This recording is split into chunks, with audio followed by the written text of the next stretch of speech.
السلام علیکم گائز، امید کرتا ہوں آپ سب خیریت سے ہوں گے۔ آج میں بات کروں گا فالج کی علامات کیا کیا ہوتی ہیں، اگر یہ علامات شو ہوتی ہیں تو ہمیں کیا کرنا چاہیے، اور سردیوں میں فالج کیوں ہوتا ہے۔ فالج کی علامات، اگر فالج کی یہ علامات شو ہوتی ہیں تو دن 4.5 گھنٹے کے اندر اندر ہمیں ہاسپٹل میں پہنچنا چاہیے اور اس کی پراپر ٹریٹمنٹ شروع کروا دینی چاہیے۔ فالج کی کیا علامات ہیں؟ ایک نمونک ہے فاسٹ، ایف سے مراد فیشل اسیمیٹری۔ فیشل اسیمیٹری میں آنکھ کے پردے کا نیچے گر جانا، پانی پینے میں دشواری آنا، نیزل لیبلم فولڈ اب نارمل ہو جانا، اور اس کے بعد ہے آرم بازو اور ٹانگ کا ویکنس کمزور ہو جانا، اور اس کے بعد ان کے سنسیشن ختم ہو جانا، فیلنس ختم ہو جانا،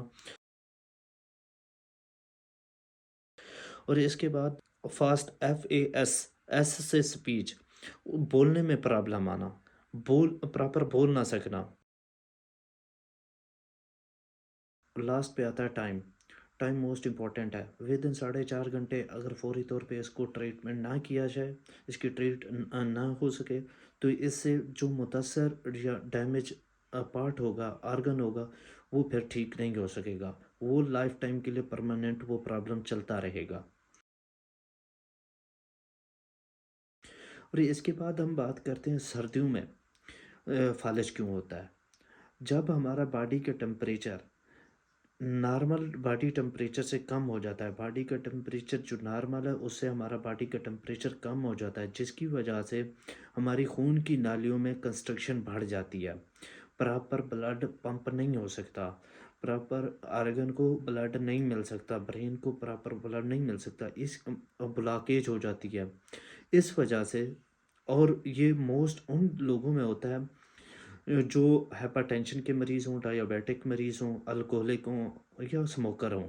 یہ رسک فیکٹر ہیں، اس کی وجہ سے فالج کے ہونے کا چانس بڑھ جاتا ہے، یعنی اسکیمک سٹروک بڑھ جاتا ہے۔ 10 لوگوں میں سے 9 لوگوں کو فالج بلاکیج کی وجہ سے ہوتا ہے، اور ان میں سے ایک بندے کو رپچر ہونے کی وجہ سے، بلڈ ویسل کی، خون کی نالیوں کے پھٹنے کی وجہ سے اسکیمک سٹروک ہوتا ہے، فالج ہوتا ہے۔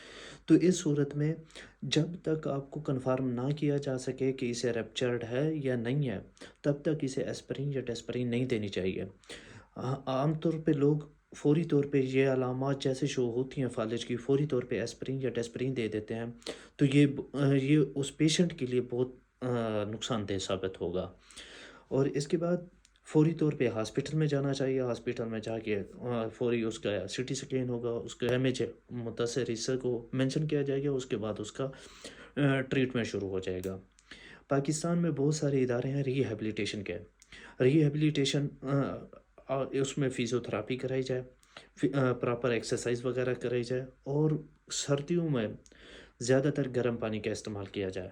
موسٹلی لوگ کیا کام کرتے ہیں، پانی ساتھ میں رکھ لیتے ہیں شام ٹائم، اور وہ ٹھنڈا پانی، وہ فریج سے بھی زیادہ ٹھنڈا، فریج کے لگے پانی سے بھی زیادہ ٹھنڈا ہوتا ہے، وہ پیتے رہتے ہیں، اس کی وجہ سے بھی فالج ہونے کے چانسز زیادہ ہوتے ہیں۔ سردیوں میں موسٹلی گرم پانی کا استعمال کیا جائے، اور اگر یہ علامات فاسٹ والی، یہ جو نمونک بتایا ہے، اس میں کوئی بھی علامات اگر شو ہوتی ہیں تو فوری طور پہ ہاسپٹل میں پہنچنا چاہیے۔ ٹھیک ہے، اوکے، ملتے ہیں انشاءاللہ نیکسٹ ویڈیو میں۔